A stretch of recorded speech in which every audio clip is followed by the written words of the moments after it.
sees money conflict and runs toward it? Financial therapist Clare Dubé does. She comes alongside proactive couples to focus on changing money behaviors and their personal relationship with money. Let's hear from her. Thank you. Faith, it's wonderful to be here. It's obviously my favorite topic to talk about money, and I'm so glad that you have put this together and you're such a forefront on talking about financial literacy and all things personal finance. Oh, thank you. Yes, it's great to have you here, and I can't wait to hear from you why you got into the whole idea of money conflict and coming alongside couples. Fascinates me. So, can we start with why you're doing this? Certainly. I'm going to give you the Reader's Digest, which obviously I'm aging myself saying that version. And I Perfect. was in the real estate biz, and I was working with couples with custom homes. And I was often finding this conflict between each other.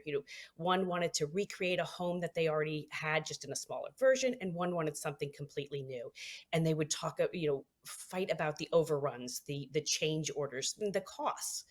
And my background was finance, but yet I found this so fascinating, the dynamics. And going back to school for the social science, social work aspect of it, and realized that money is so much behaviors and so much less math. Interesting. Okay, so tell me more about this behavior. Are you talking about patterns and habits? Actually, it's both, and we create these habits from our beliefs and our actions, which really boil down to our experiences in life and how we interpret them. Often we hear that we don't learn about finance from our family, but we really do a lot subconsciously. And you can have the same family members, the same siblings with the same parents, and they'll look at money very differently. And it's all because of the way they interpret the actions. And when you have people who look at money in a different way, and money being symbolic in a different way, and you join them in a relationship, you're coming sometimes with conflicting beliefs. And that's where that money conflict comes from. Oh, that's so fascinating. Now, you take two people with different backgrounds and different experiences coming together to try to come to one really set of plans for their finances. That seems remarkably difficult. I mean, do you recommend them having just their own separate financial plans and separate accounts, or how do you get them to work together on a goal? So really it is, I'm going to answer yes, yes, and yes, because Okay. you can have joint accounts, you can have separate accounts, you can have a combination of them. What the end goal, that one plan, is the one that you both can agree on that moves you forward. Does not mean that you need to agree on the process per se, but that you understand where your partner is coming from and why they make the decisions that they do. So as long as you have that dialogue, does not mean that you need to be on the same page as everything, but it really is that you respect where they're coming from and can find some common ground. Now, why is it so important for them to work together? And because they could just avoid this money conflict altogether by having their own paths. I'll do what I want with my money, and you do what you want. Why? What's the real purpose that you find is of value for them coming together and resolving their money conflicts? So I would ask, can you think of one area in your life that money doesn't touch? No. Probably they couldn't think of one. And so even if you have separate accounts and separate budgets and separate ways of handling your finances, you are still, if you are a couple, you have things in common. So money touches every aspect of your life. So it doesn't mean that you can't have separate directions that you do it, but you still need to have these conversations around money because it really affects every aspect of your life and your relationships. Oh, for sure. It is, I don't know what the statistic is, but I know that finances are a high one for the rate of divorce. Yeah, it is cited in the top three. It's not necessarily the top one, but it's always in the top three. And really, that comes down to clarity, understanding where your partner's coming from. And it isn't just the experiences they have in their family, but cultural differences, socioeconomic differences. There's a lot of pieces that play in part in the way that you think about money. Now, how would somebody start a money conversation with their significant other? Because that can be a really touchy subject. I mean, do we just pull up the cocktails and hope for the best? So I'm in a mindset that I don't talk anything business or finances around alcohol. I love cup of Ooh. coffee or cup of tea, because I just always want to have a clear mind. Oftentimes, to break the ice, you can use an example of a friend. I was talking to Sarah, and she was having this issue. How would you handle it? And sometimes when you take it away from your own finances and somebody's, or whether a family member or a friend, it softens the entry into having a dialogue. Oh, okay. So when you come along these couples, they've already approached you, right? I'm guessing you don't just tap couples on the shoulder and say, "Hey, do you have money conflict that I can help you with?"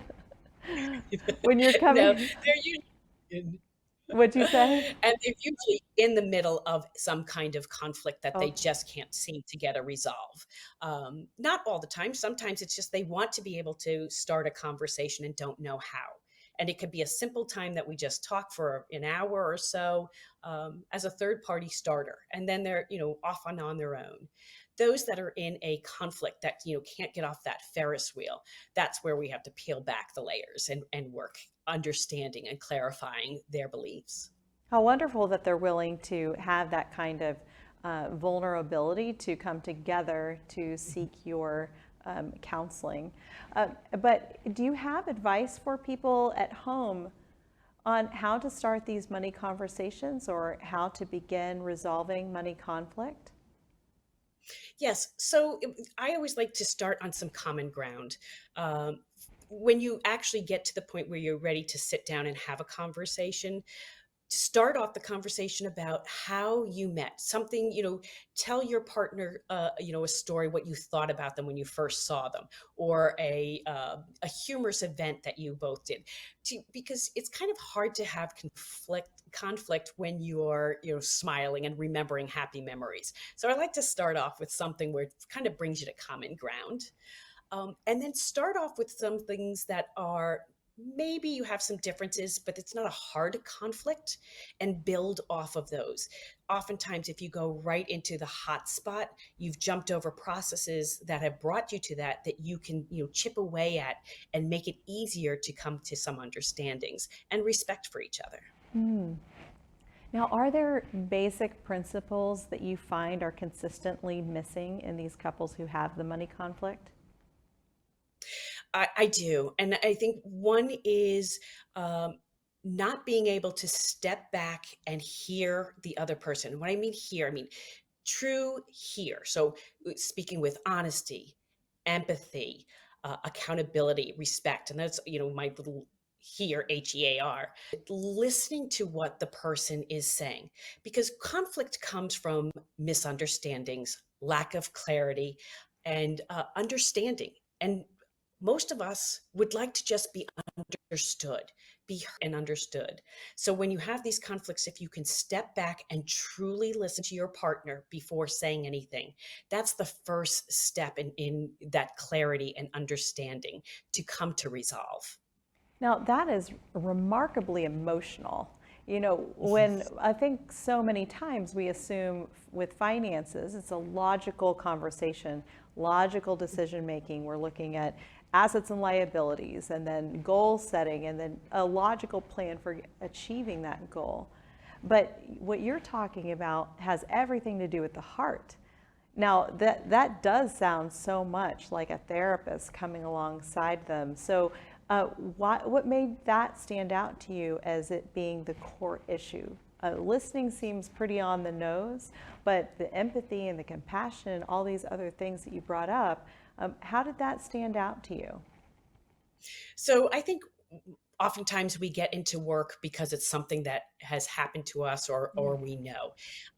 And I definitely had experiences with money shame. I was the type that if I had a checkbook, I thought I had money. Didn't make a difference what my bank had. I had checks. Of course, I can go out. And I was living way above my means. And when you have that money shame and you bring that into a relationship, you just have this anxiety around you and this extra layer of stress.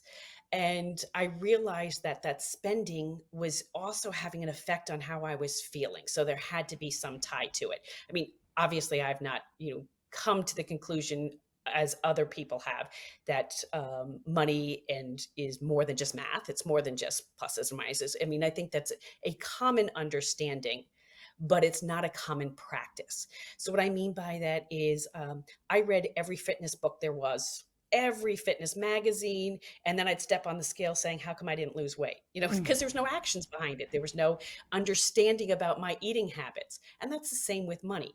You could read personal finance books, you can study everything, but if you don't understand the actions and the habits behind it, what you are reading is not necessarily going to grow your financial literacy, as they say. And so it's, they say money, knowledge is power. I really Mm. believe it's action. It's in the actions that you take, not just what you're reading and taking in.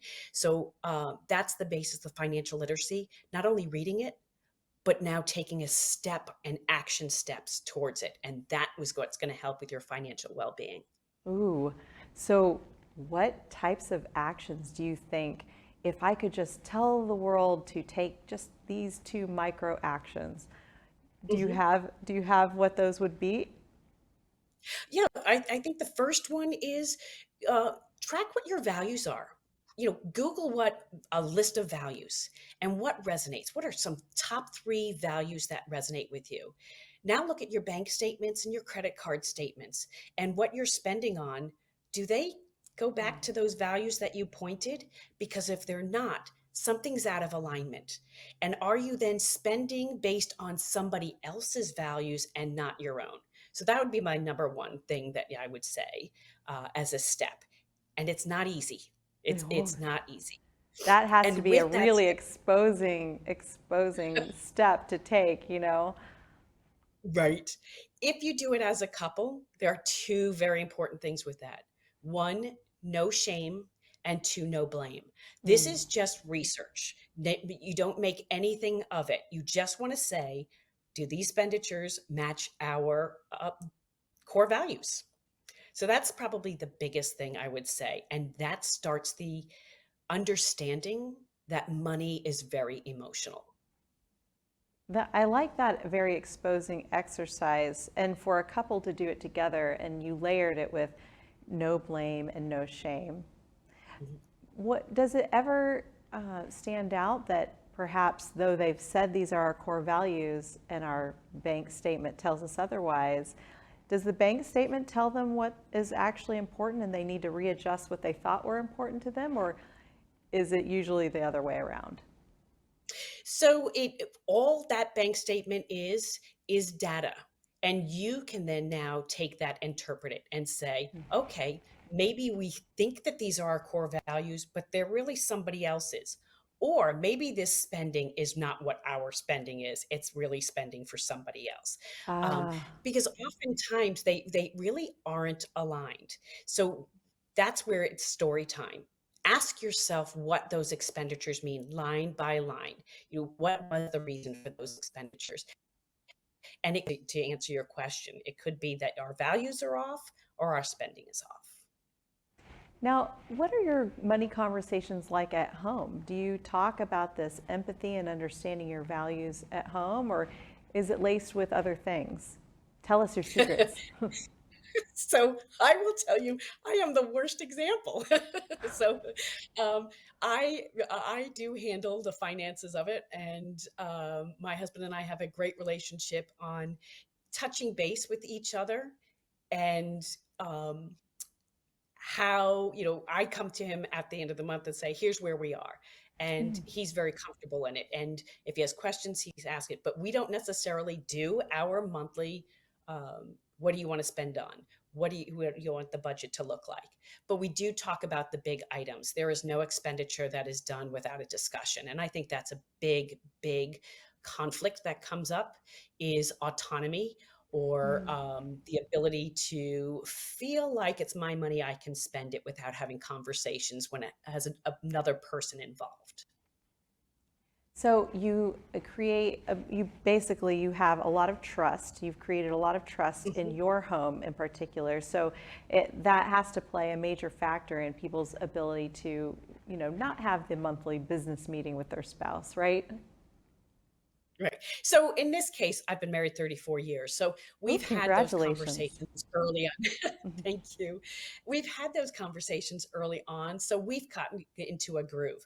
I'm also one that does not have a planned budget because my spending habits are so aligned month after month. That it doesn't need to be spelled out in a budget because I've created what I know I can spend to stay below my income. Well, you're giving us all couples goals to be so systematic and so consistent and have such a strong trust with our spouse that we don't have to have monthly meetings about finances. That's fantastic. Well, I thank you so much for your insight and perspective. Thank you so much, Faith. Enjoyed speaking with you. This was wonderful.